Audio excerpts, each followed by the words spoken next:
Officially, one fewer podcast has had no host chart themselves, and we are still amongst the ones that have not. Rip Ty from the Pat McAfee Show today.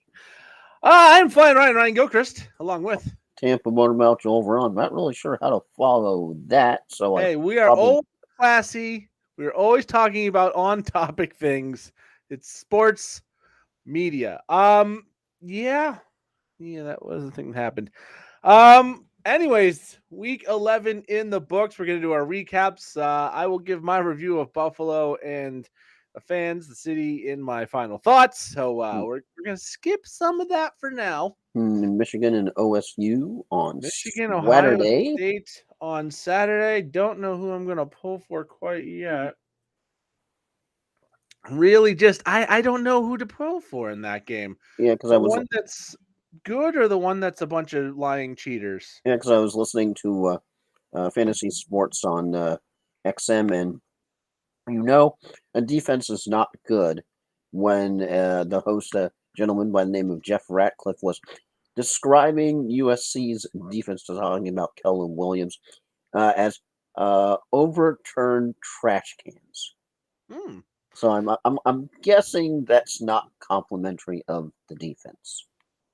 No, that's not very complimentary of the defense. In fact, if I was saying you were playing against overturned trash cans or in hockey a bunch of pylons, that is considered a pretty significant insult.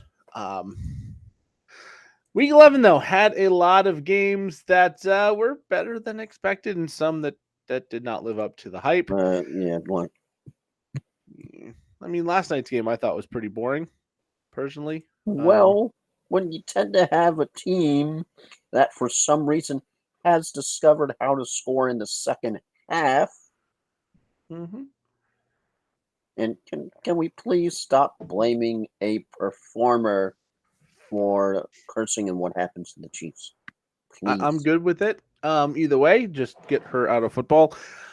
Some other news on the day. We'll get to our recaps here shortly. Just to note, doing recaps and Thursday, Friday picks because, of course, being Thanksgiving, we have 3 games on Thursday. And this year, for the first time, a Black Friday game, which is, of course, Miami at the New York Jets, who will lead off with the news where they are benching Mr. Stumbles. I saw that live. It was probably the second biggest highlight behind the Jets fake punt that worked out for the Jets was him just falling without any prompting. Mr. Zach Wilson being benched for Tim Boyle, who was benched in the game. It will continue into Somebody Friday's game. somewhere is starting Tim Boyle in fantasy. If you're in a deep enough league, I am sure you are. I don't recommend it.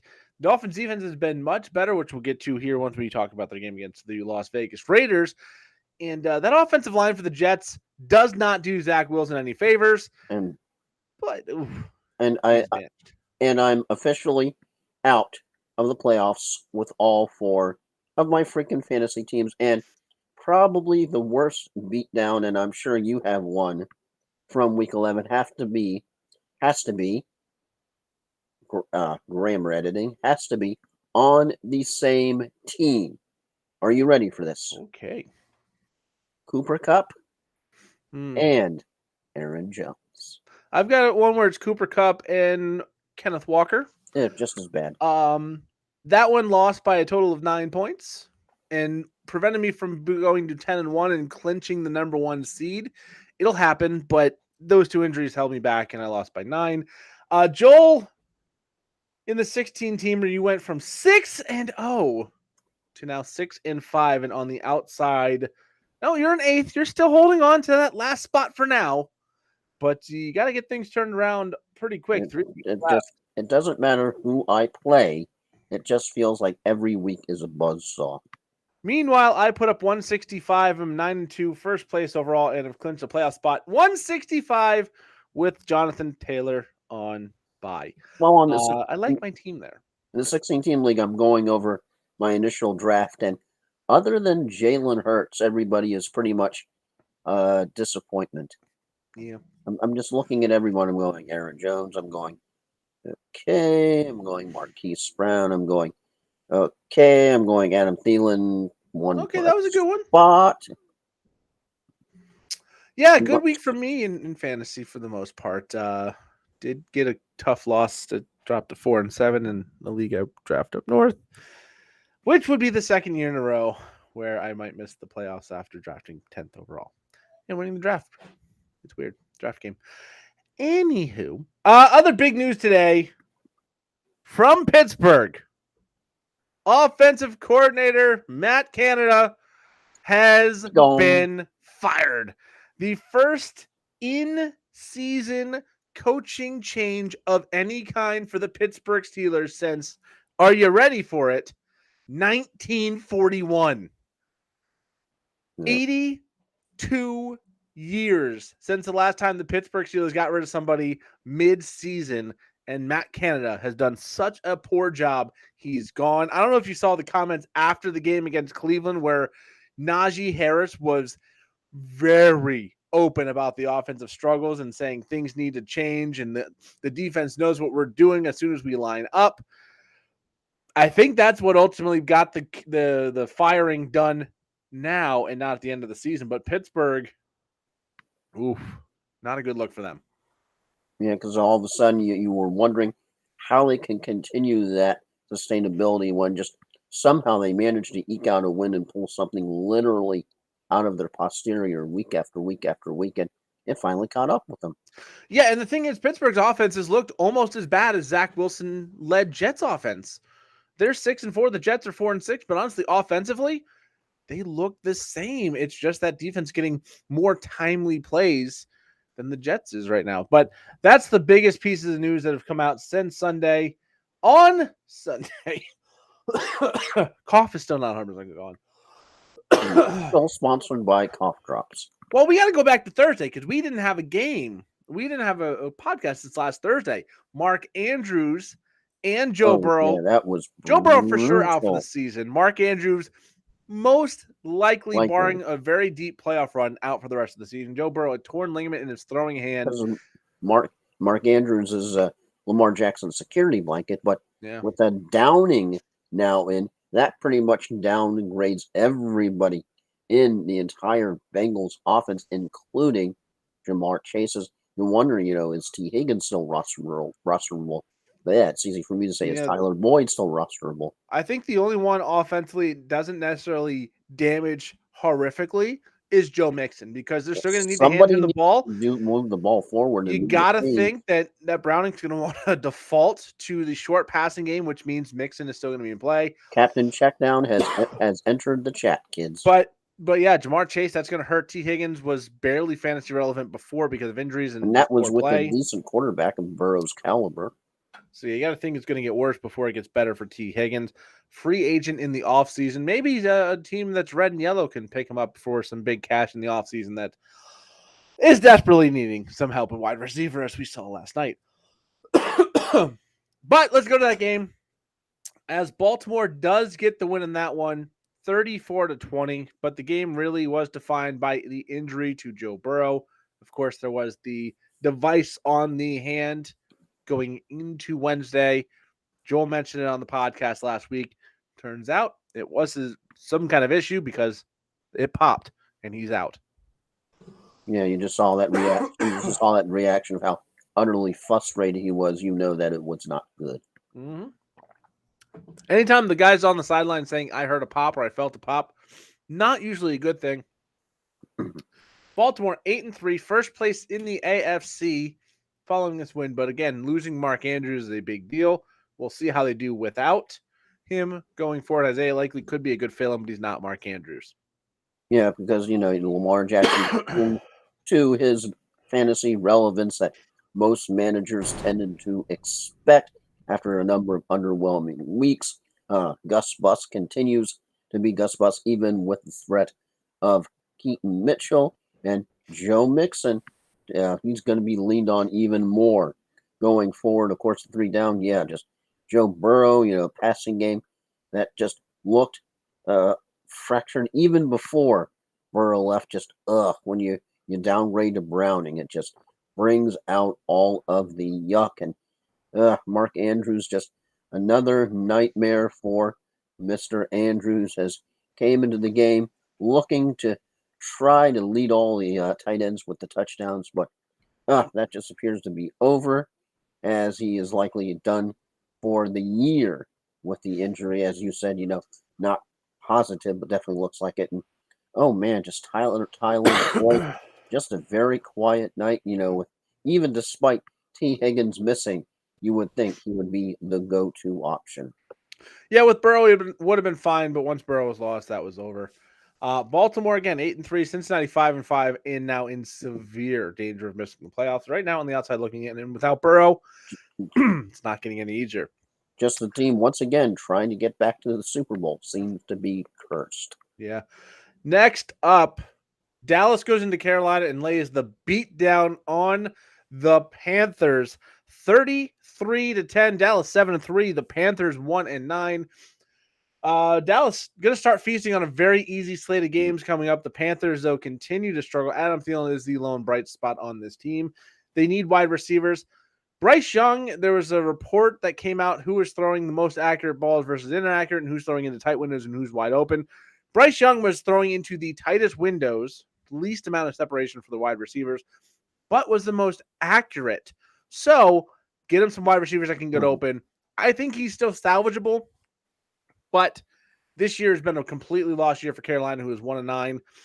And while their pick will be number one, it will go to the Chicago Bears. Yeah, because two ups in this game. Tony Pollard finally, after 8 games of coming up short, he found the end zone on an absolute power run for 20 yards up the middle. So Pollard managers were finally like singing in the streets and dancing and rejoicing. Dallas DST, how about this? 2 turnovers, 10 points allowed, 6 sacks, and a touchdown, and a partridge in a pear tree were all in a day's work, led by Mr. Micah Parsons, 2.5 sacks, and Dallas DST, of course, the downs. Yeah, you mentioned Bryce Young, just sub 125-yard outing with 2 turnovers. As just have to wonder what's going on, and does this kid have a career in the NFL? Panthers O-line, they were responsible for 2 false starts, 11 QB hits, and 7 sacks allowed. That's not much of an O-line, kids. And what's with Carolina's discipline? Just 8 penalties, 90 yards, including 3 personal foul that would convert 3 different failed 3rd and longs for Dallas. Utterly horrific. Yeah. Moving on to the aforementioned Pittsburgh Steelers, now Matt Canada-less, who lose to Dorian Thompson-Robinson and the Cleveland Browns 13-10 on a game nobody wanted to watch. The over-under of 33 crushed the under this week. Pittsburgh, 6-4, still in the playoffs right now. But it feels like a team that just does not belong. You got teams like Buffalo. You've got teams like Cincinnati, who we expected to be there. You've got teams like Denver, Vegas, that have been playing better of late. And it just feels like Pittsburgh is primed to be a slouching team in the second half. I mean, Indianapolis 5-5, Denver 5-5, the Chargers still lurking back at 4-6 with time to go. It doesn't look good for Pittsburgh. We'll see what happens with the new offensive coordinator coming in. It's going to be interim basis. But Cleveland, defense just gets it done. Dorian Thompson-Robinson did enough to not lose. We'll see if he's the long-term answer, as they have signed Joe Flacco to the practice squad. I don't know if he's ever going to be called up to start, but for right now, he is at least there waiting in the wings. As Pittsburgh loses, falls to 6-4. Cleveland wins, moves to 7-3. Yeah, the ups definitely Jalen Warren, basically the entire Pittsburgh office. David Njoku, 15 targets is a lot. So, yeah, definitely still startable. And Mr. Jerome Ford, another game, another score, plus 17 touches designed. Touches and the whans. Najee Harris lacked efficiency and was outgained by Warren dramatically. Deontay Johnson only securing 2 out of 8 targets. Not what you would call a good looking. Amari Cooper. Yeah, the quarterback change for Cleveland. Looks like it's going to hurt Cooper's ceiling for the rest of the year. Yeah. Moving on, because we have a lot to talk about in the show. Chicago falls to Detroit after having a 12-point lead with 4 minutes to go, 31-26. Jared Goff was terrible until he was just good enough to get the win. Detroit moves to 8-2, their best record in many people's lifetime, to be completely honest. Chicago falls to 3-8, rapidly falling completely out of the playoff picture in any way, shape, or form. Yeah, ups definitely Justin Fields. He played an excellent game. It was one of the best career outings, and just has to be heartbroken for the Chicago Bears. David Montgomery, he played well, breaking a 20-yard run, scoring the game winner against his former team. The Bears defense tallied 3 interceptions and forced a huge fumble and almost had a pick 6 as well. And that would have been big.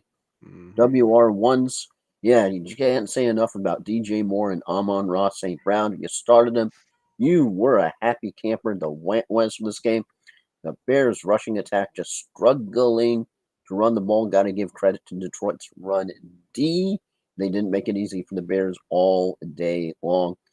Tyler Scott lost a big fumble and seemingly quit on a late deep ball that would have been the game that would have saved the game for Chicago. And Jared Goff, he had a miserable day with 3 picks and almost 2 more. A pair of late drives saved his day and stat line. But man, coaches could have been pleased with him. No, Detroit off game, but still good enough to come back and get the win over Chicago. And still only 1 game back in Philadelphia for the top spot in the NFC. Next up, Chargers going to Charger. Green Bay beats the Chargers 23-20. Quentin Johnson with a terrible drop on what should have been a surefire touchdown to take the lead. The Chargers, everybody in this one looked very disappointing that it wasn't named Keenan Allen. Austin Eckler just did not look good. Green Bay's offense looked as good as it has in a while, with touchdowns from Christian Watson, from Wicks, from Romeo Doubs. Unfortunately, Aaron Jones and another running back who's lower on the depth chart, Wilson, got banged up in this one. Not necessarily season-ending, but not back in time for Thursday's game at the very least. So Green Bay with some injury concerns to deal with, as the Packers, with that win, move to 4-6. They're still well back in the division. The Chargers fall to 4-6 in their division. Yeah, how about Jordan Love leading his team to victory and in his most productive passing outing of his professional career, including a game-winning drive. The Packers wide receivers, the wide receiving corps, played well as a unit, surprisingly for a change, making several big plays on the final drive to clinch the game. And, oh man, heartbreak for Justin Herbert, as the loss is never ideal. Herbert is still a baller and top-tier NFL quarterback. He even had a moment of very visible frustration that you could tell. He was pissing.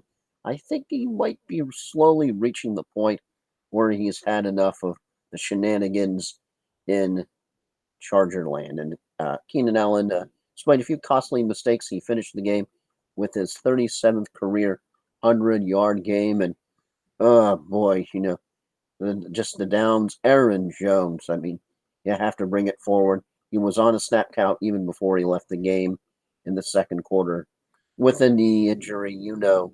If you played him and going, what is going on? Just a horrid season, it seems, for the Chargers, that it just gets worse and worse and worse. And you're going, will Staley even make it to Black Monday? At this point, I think you will. Just because if you were going to make a change, you want to do it before now. They're starting to get a little too late in the playoff hunt to really have that matter. Next up, a game that was an offensive explosion until the second half. Houston wins 21-16 over the Arizona Cardinals. This game was high scoring in the first half and then all defense in the second. C.J. Stroud, 3 interceptions in this game, which was more than he had in this entire career before that, but some big touchdown passes, one to Tank Dell.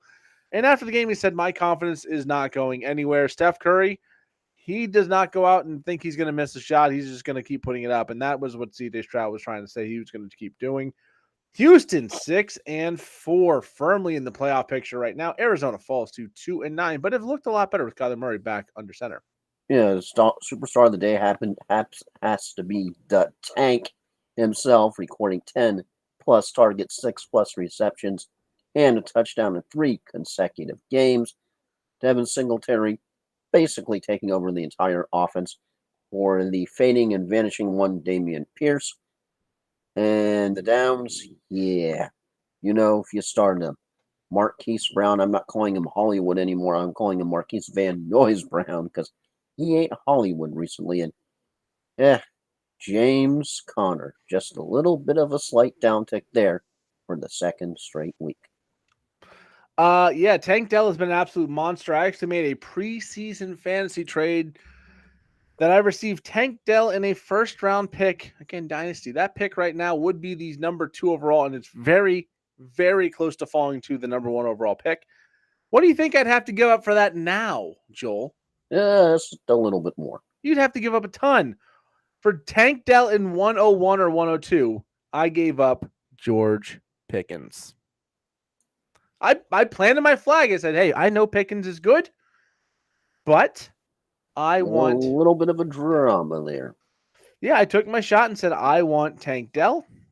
Got him. It's worked out. And sometimes you just have to shoot your shot on guys you believe in. And Tank Dell was one of those I did.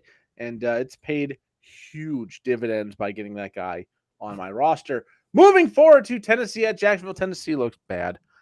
Derrick Henry is done. This will be his last year of relevance in the league, fantasy football. He's got a very good schedule the rest of the way, so he could, if you make the playoffs with Derrick Henry, he could still help you out quite a bit.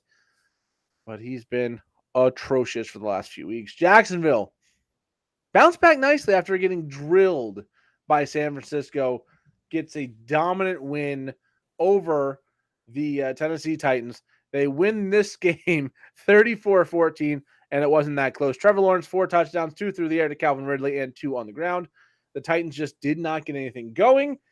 Jacksonville 7-3, Titans 3-7. 2 teams going in starkly different directions. Yeah, the ups definitely have to be Calvin Ridley. Finally came back in a big way with 2 TDs and over 100 yards. If only other people on my team would have, done something, that fantasy team could have won.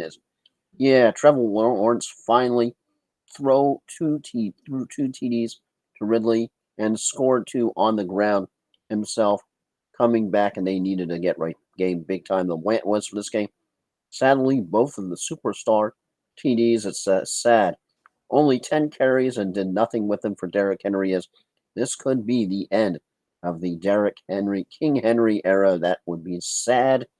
And, Travis Etienne Jr., rough day, rough go of it against a tough in-division opponent, and that doesn't help that Lawrence scored 2 TDs instead of handing them off to Travis Etienne. So, he definitely let you down if you started him. Yeah, no worry for Etienne long term, but definitely big worry for Henry beyond the rest of the season if you can even trust him that far.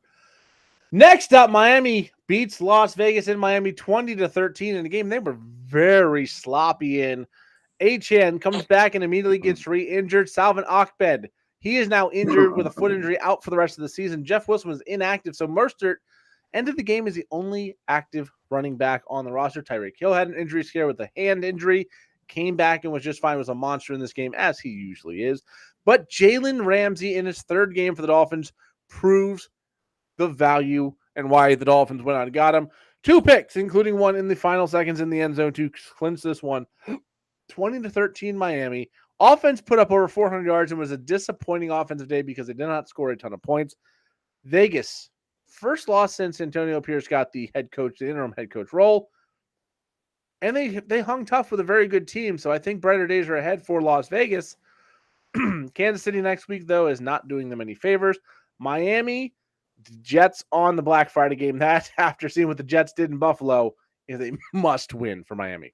Yeah, because the 2 ups, definitely Tyreek Hill being Tyreek Hill, as he's running closer and closer to the receiving record in his grasp. Devontae Adams just somehow finds a way as he broke out of his slump and is finding a way to get involved post Ding Dong, the Witch is Dead era. Yeah, the Downers. Devon A. Chain. I feel sorry for anybody who started him as all of a sudden out so quickly, re aggravating the same injury, hoping he can get back before playoffs. So just absolutely heartbreaking. And you never like seeing that at all, even if you play against him. Jalen Waddle, just the lack of his big plays and touchdowns just keeps him from the ranks of a WR1, even though what we've seen from him in the last 2 years, Waddle is definitely capable of that. Yeah. Jalen Waddle, I think it'll be better days. He's always going to be inconsistent when you have Tyreek on the other side. But Achan was trying to come back into this game, and the coaching staff said it was better for him not to have come back. It was an estimated practice day, but he would have been listed as limited. So doesn't sound like as significant as the first time around, but still not good news for the rookie running back with the Dolphins. Moving on, Dolphins play the Commanders in a couple weeks.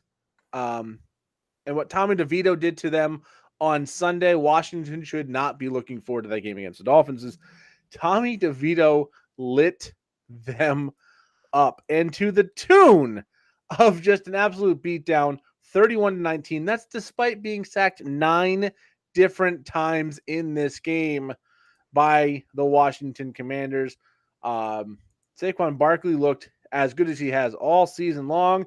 And Brian Robinson has been one of the brightest points in the running back scope all year long in fantasy, as he is a top 5 running back for the Washington Commanders. But the rest of the Washington offense, a lot to be desired. Giants move to 3-8 as the Commanders fall to 4-7. Yeah, ups definitely. Tommy DeVito looked like a legit NFL quarterback for the first time. Saquon Barkley, 2 TDs through the air and 2 long runs, made the majority of his fantasy output. So it's like Tony Pollard, all of a sudden, the 2 backs are back where we like to see them. Brian Robinson Jr., absolute beast on the ground, now getting more and more receiving work. He is a legit RB1 territory, and I know you were definitely high on him in the draft. And the Downers. Washington's offense, 6 turnovers killed momentum anytime they sniffed getting close to getting something going. And sad noises. Terry McLaurin, another modest output, and not so scary Terry is showing he is no longer the alpha receiver on this offense. Yep. Next few games, I'm going to have Joel take a lot of the lead because I was in the stadium and didn't get to see most of them. Tampa Bay at San Francisco. The Niners do win this game handily, 27-14, but the score remained a lot closer than a lot of people expected for a period of time, even though it did end just under the 13.5 point threshold that the Niners were given by Vegas. Christian McCaffrey still very, very good. Mike Evans with a touchdown, though, in this one. And George Kittle just defies the odds and keeps getting it done even when Debo comes back. This was a game that it was sneaky because you thought early you're going, Bucks are actually keeping pace. What?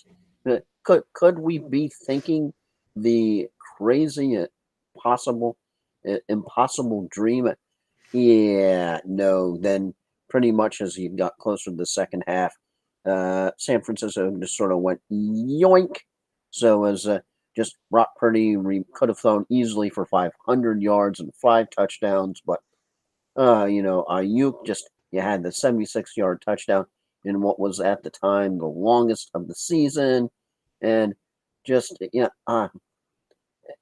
was just when you have so many weapons, George Kittle, when the 49ers smorgasbord of the weapons, Brock Purdy, of course.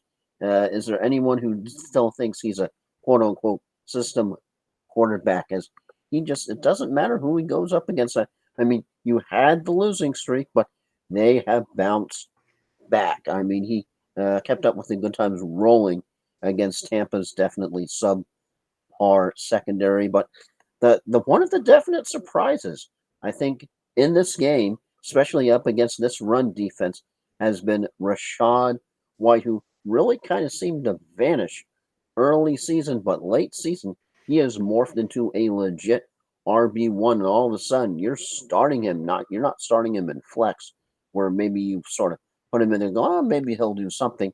You're starting him RB1 or RB2, and you are getting results, especially in a good matchup that the 49ers freaking rolled my Bucks. Not surprisingly, I ended up posting on Facebook. I go, oh yeah, well, a big shock would be that the Bucks don't lose by more than 3 touchdowns. Yeah, like I said, thought it would happen in the first half, but second half, yeah, as downers, yeah. So just you have to bring up for the just Chris Godwin. I think out of the Bucks offense that day just really tended to disappoint. I know the only 2 touchdowns for the Bucks went to Evans and Rashad White, who actually ran it in. So other than that, Bucks were just shut down completely by the 49ers defense, who go to continue to straighten their ship as they're looking for the playoffs. And Bucks are going to be lucky to get in the wild card because you have the Saints, who have an offense that's getting momentum and getting better. And if the Falcons can figure out what the hell their identity is, they might have a shot. Bucks 4-6, only a game behind the Saints, who are on bye, so anything can still happen in that game, or in that division. Tampa Bay, a disappointing one, but when you're playing a good team, sometimes that's going to happen. They are not on the level of San Francisco, but San Francisco still looks very, very good. Brandon Ayuk, the longest touchdown of the season at 76 yards, at the time that stood for all of about 15 seconds. As in the next game, New York Jets at the Buffalo Bills, Khalil Shakur with an 81-yard touchdown really broke this game open and put it away. But this game was really over at the opening kick as the Buffalo Bills thoroughly and completely dominated the New York Jets. The Jets had negative yardage for most, if not all, of the first quarter. The best play for the Jets was the fake punt that was very obvious was going to happen, at least in the stadium. I said to the people next to me, I said, this is going to be a fake. And it was. But it was the best play the Jets had offensively. Was it more obvious than Bailey Zappi's fake spike last week? It was bad. The highlight for the Jets outside of that was Zach Wilson falling unprompted as he backpedaled onto the field, which I will say this, in the stadium was my favorite part of the game, as I was thoroughly on the same side as everybody around me, going, oh my God, this guy's got to be kidding. But apparently it made the TV broadcast, which not a good look. Zach Wilson not going to be the starter on Friday against the Miami Dolphins. That will be Tim Boyle. In fact, he won't even be top 2. He will be the 3rd quarterback, the emergency quarterback for the New York Jets. The Buffalo Bills, though, moved to 6-5. Next 3 games, not necessarily this order: Philadelphia, Kansas City, and Dallas, going into and around their bye week and coming out of the bye week. So very tough matchups. And unfortunately for the Bills, they really need to win probably 1 or 2 of them at absolute minimum. They have to beat Philadelphia, Kansas City, or Dallas, at least 2 of them, I would say, to really challenge the Dolphins, who have a game and a half lead right now. Yeah, because the West for this game, a whole bunch of them. Oh, I can summarize it. Positive, mostly Bills. Negative, mostly Jet. Yeah, pretty much Zach Wilson, one of the worst quarterbacks in the NFL. Dalvin Cook is probably wanting to click his shoes together 3 times to go back to last year. Garrett Wilson was on a fantasy milk carton. Latavius Murray, if you started in desperation, you were disappointed. And Gabe Davis should have won 0 because that's how many targets he got. And the ups, not many. Breece Hall, lone bright spot for the Jets. Ty Johnson, somebody's going, that helped no one. And everyone's quickly going to their waiver wires. Okay, is he on any teams, especially if you have injuries? And Josh Allen finally got his revenge on the Jets. Oh, don't forget to mention Stefon Diggs, the drop machine, as he had 4 drops in the first quarter. Oof. He was horrible. He did end up having an day, but he had so many drops early and a fumble early that went out of bounds.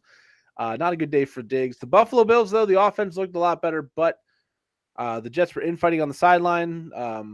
Terrible defense performance for the Jets, and the offense was not doing him any favors. The Bills, they took care of business against a bad team. Miami's got to follow suit when they play the Jets on Friday.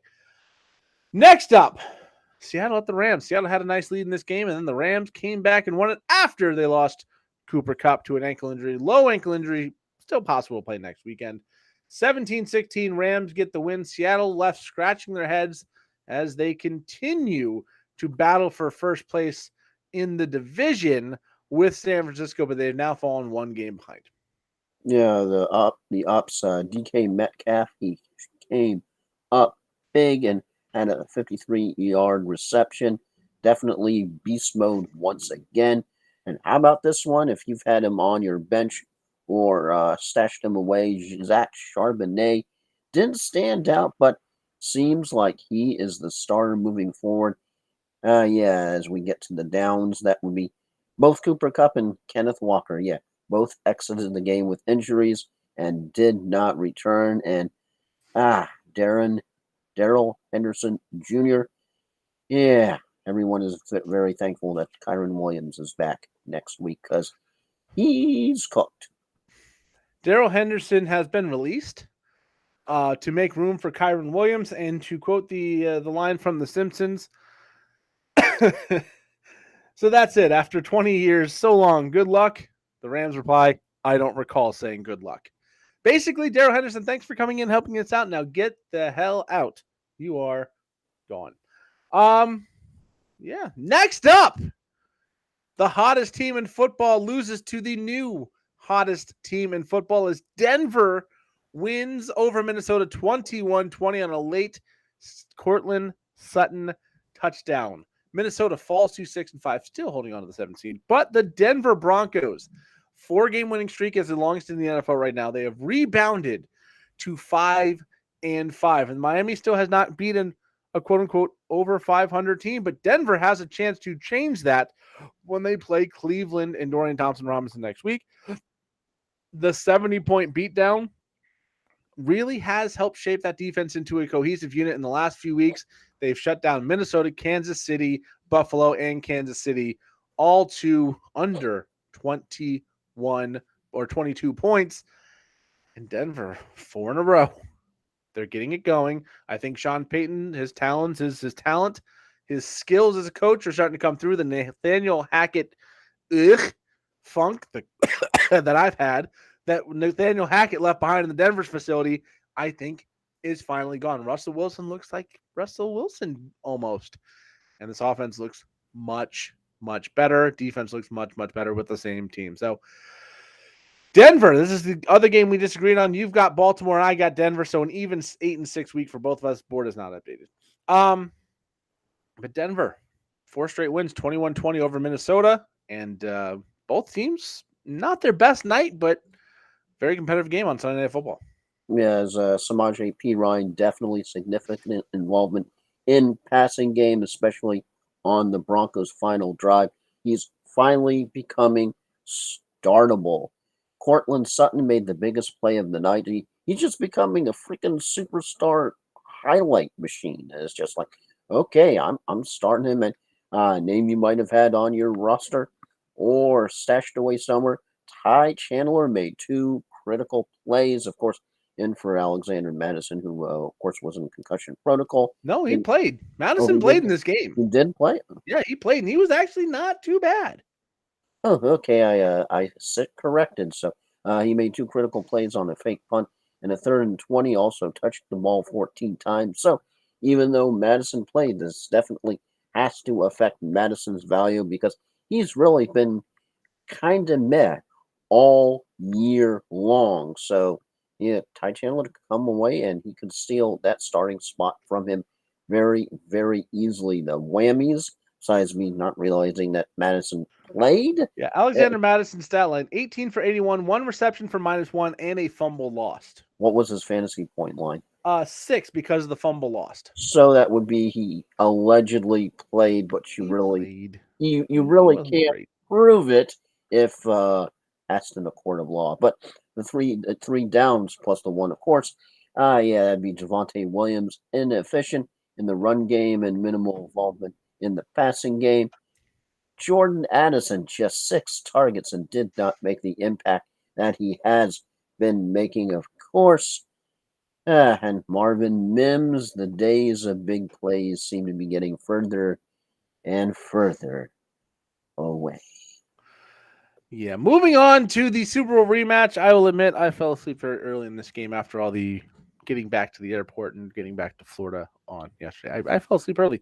I think you were But also talking about the Kansas City Chiefs offense in the second half, too, right? yeah, the Kansas City Chiefs offense was abysmal in the second half. They went to halftime 17-7. Leaders lost this game to the Philadelphia Eagles 21-17. Jalen Hurts, 2 rushing touchdowns in the second half, leads the comeback. And the Eagles move to 9-1, clearly the best record in football ahead of Baltimore at 8-3.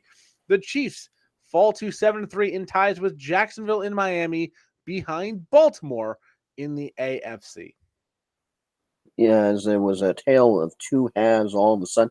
But I think I saw somewhere that for this is the third consecutive game that Kansas City has not scored in the second half. So that's got to be a concern going to them forward.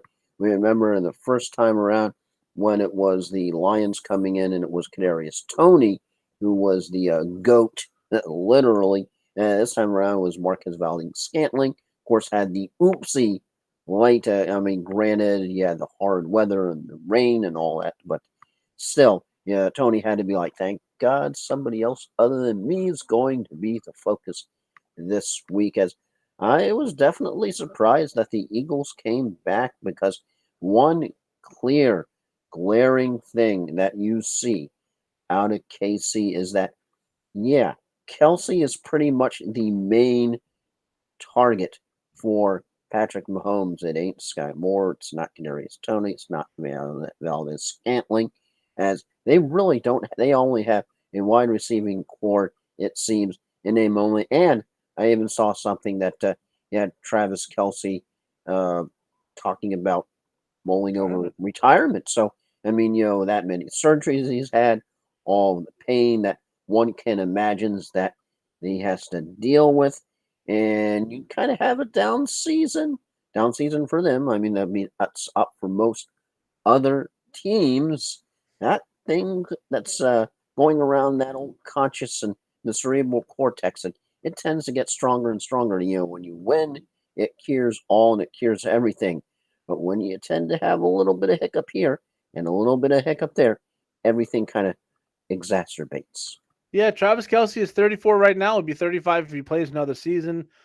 10 surgeries, he said. Yeah, I mean, he just eventually you wake up and you're in too much pain. You don't want to participate in something that ruins you. And from all reports, and I don't want to go into the Taylor Swift thing, but from all reports, this thing with Taylor Swift is not the same as her traditional, whatever you want to call relationships, according to one of her close friends. So maybe Travis Kelsey and Taylor Swift are actually going to have something beyond just whatever normally she does. And it's something he wants to be more committed to in the same time. I don't know. But when you're older, with 35, 34, 35 in football is old, you're injured, you're in pain, and you're undergoing 10 surgeries, I can see that getting old. When you have something on the outside that might draw you away, I can't blame him for considering it. All right, let's go to Thursday because we have 3 games Thursday and 1 Friday we got to pick. Although I think all the games are pretty straightforward this time.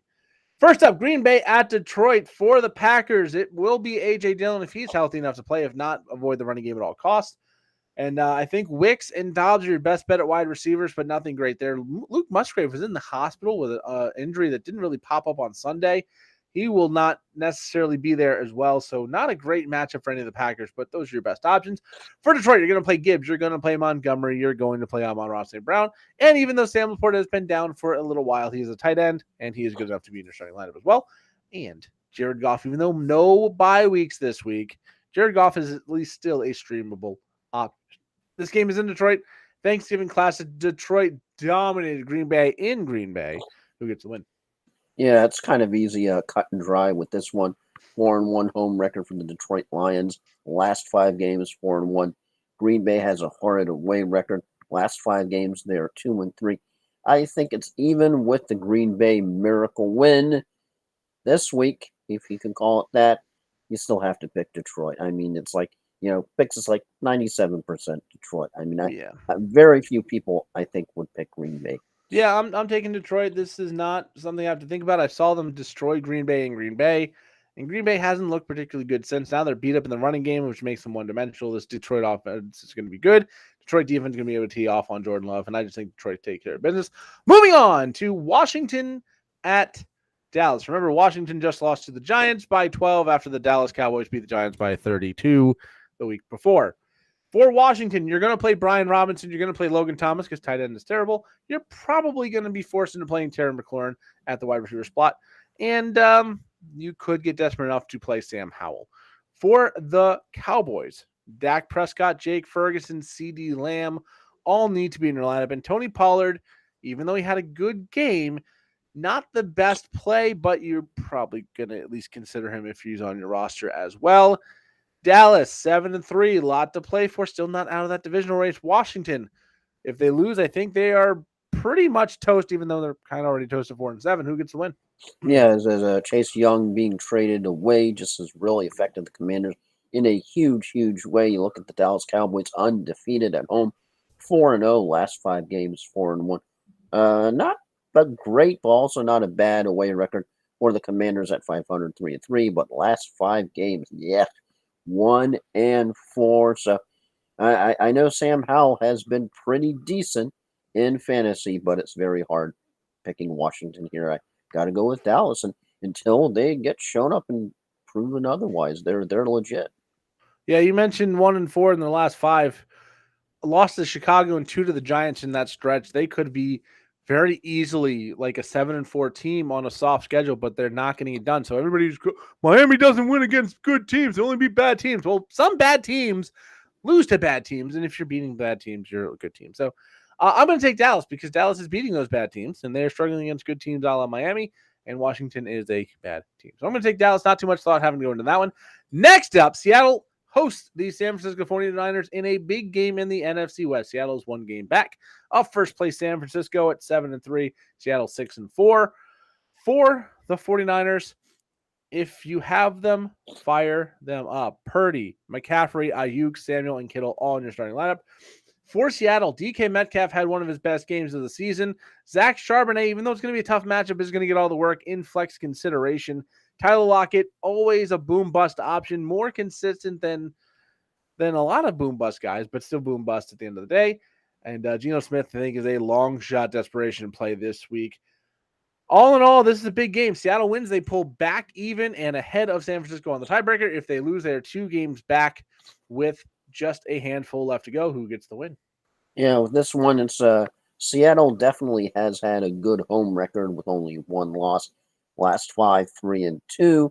And San Francisco, the last 5 games, 2-3, is a little bit of an illusion because, of course, they had the losing streak and their away record 3-2, not great. But San Francisco absolutely destroyed my Bucks. And while I think they're going to have a little bit of a more difficult task against the Seahawks, I'm clearly going San Francisco just because they're not quite favorited by a touchdown, but close enough and over under 43. This is going to be a fun game, and unless Seattle just all of a sudden just does something that mystifies me, I think they can hang in there. But San Francisco is going to pull away in the second half. I'm going Frisco. I think this might be the worst game of the day. I think San Francisco takes care of business very easily. Hopefully, Washington can keep pace with Dallas, but I think this could just be an absolute stomping. I'm taking San Francisco. Moving on to the first ever Black Friday game between the Dolphins and the New York Jets. The Jets are 4-6, hosting the Dolphins at 7-3. Starting for your New York Jets is Tim Boyle. Do not play him in fantasy unless you're in a 32-team league and you have no other option. I mean, no other option. The best quarterback on the Jets might be punter Morstead at this point. For the Jets, you can play Breece Hall. Dolphins not exceptional against the run, but they're going to know what to key in on.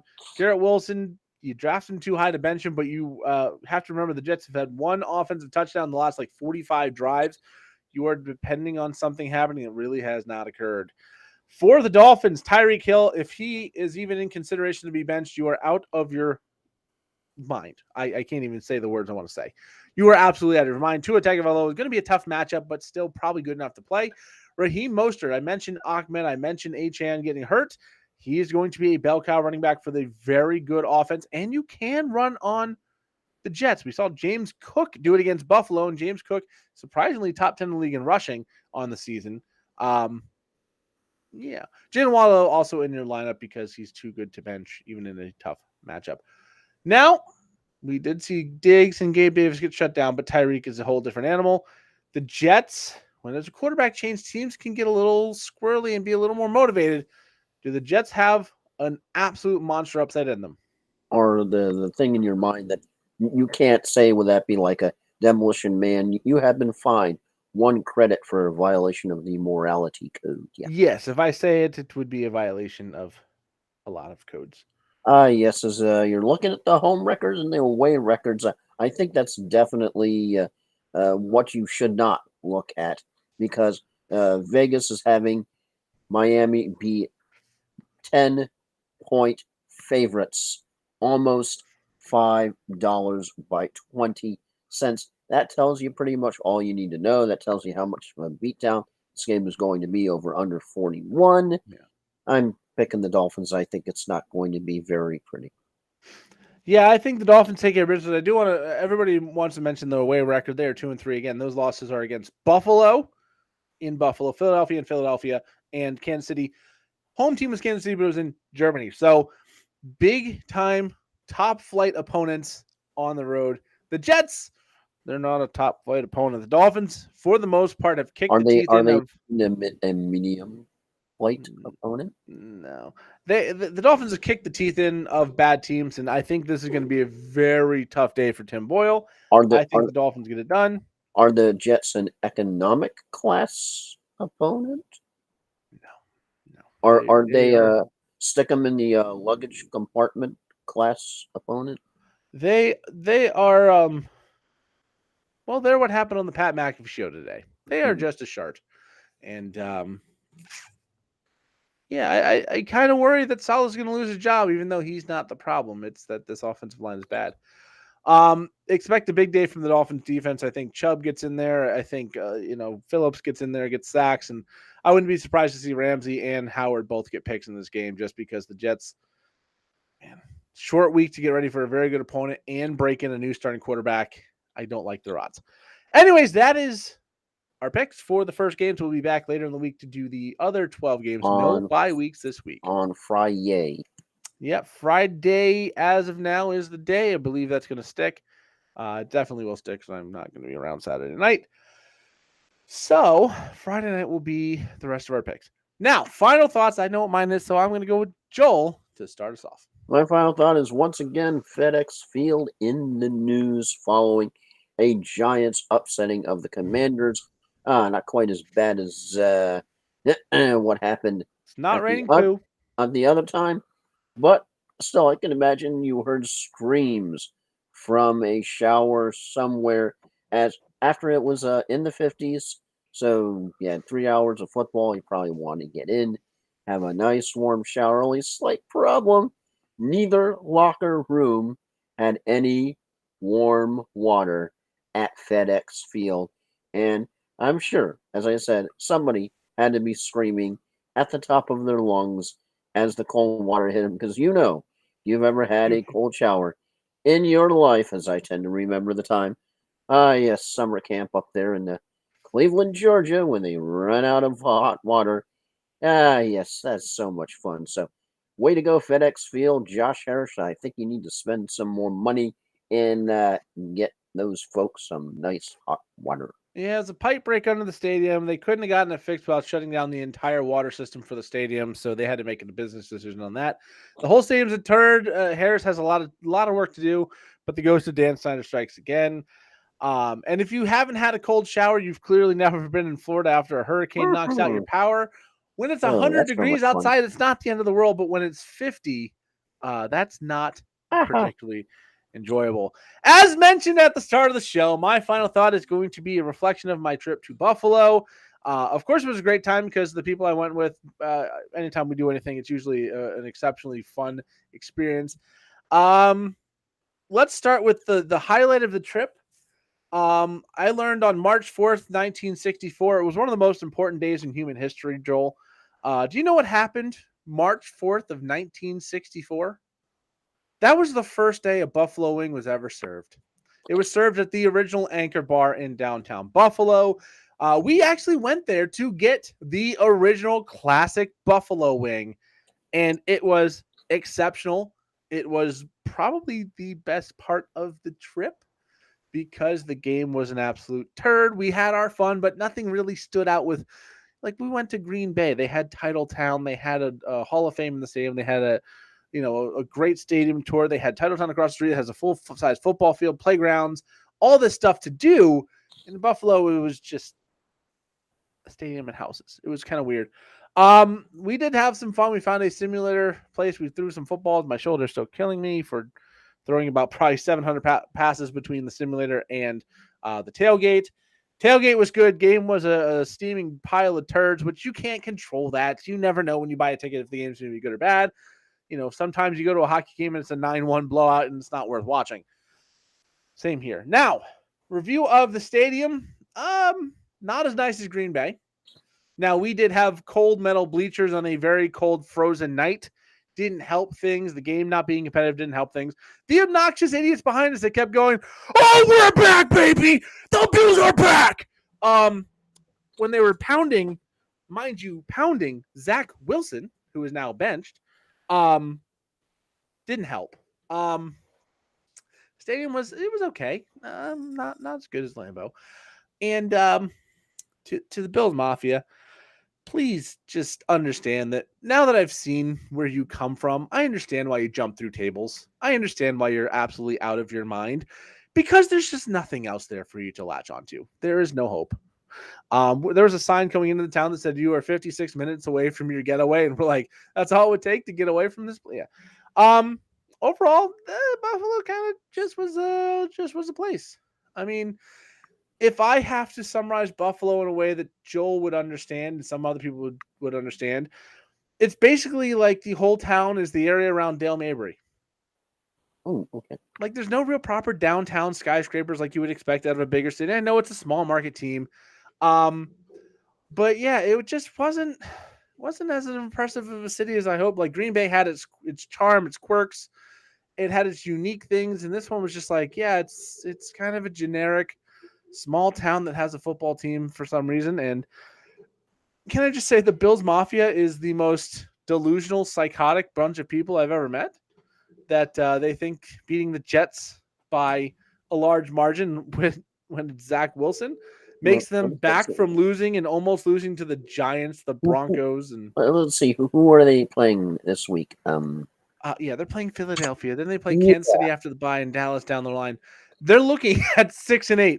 And when they're 6-8, I want someone to look at me in the face and be like, "The Bills are back, baby!" And I will say this. I realized on this trip, and this does not help my review of Buffalo anyways, how much I despise the Buffalo Bills.